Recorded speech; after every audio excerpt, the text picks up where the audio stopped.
Hello, welcome to this listing. The item that I want to show you now is a very nice antique Japanese military helmet. This is a fairly rare item, and we don't encounter this particular item very often.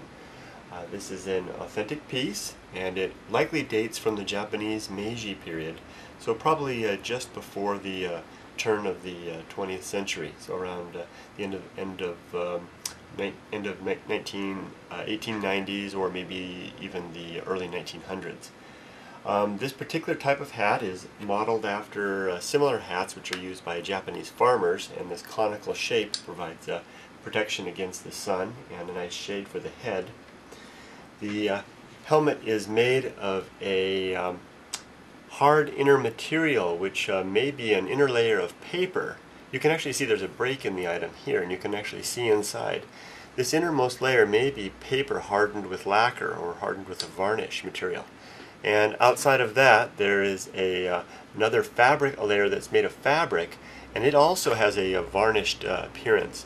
And this, the effect of the varnish on the fabric gives it a strength similar to that of fiberglass.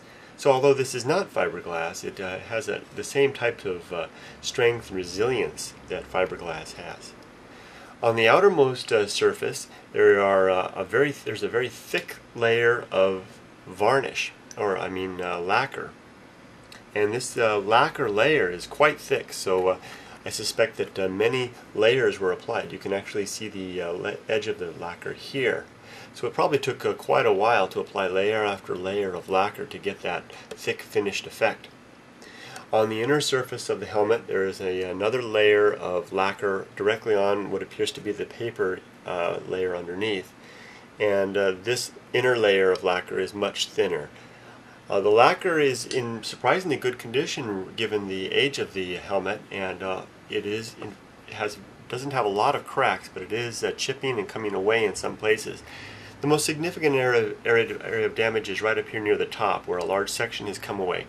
Yet this has a benefit of revealing the inside of the helmet, the inside layers, and allowing us to see how it was made. The helmet was decorated with numerous Japanese kamon crests. You can see them here. Basically the same crest with a series of leaves over a garland type of a structure. Some of the crests are in better shape, and you can see them clearly. Some of them are quite time-worn. This one here you can barely make out at all. The appearance of the crests is kind of a mystery to us, because family crests are more commonly associated with the Japanese feudal period. And when the modern period began after 1868, the crests were not as frequently used. And so this causes us to wonder if this helmet might be older than the Meiji period, or if the crest might have been used formally within the military, of the Japanese military at the time. Overall, a very interesting and beautiful item of Japanese culture. It's not one we encounter too often, and we're really happy to bring it to you. So please contact us if you have any questions, and please see the detailed photos in this item for additional information. And we're always happy to hear from you if you need to give us a call or send us an email. Thanks a lot. Bye-bye.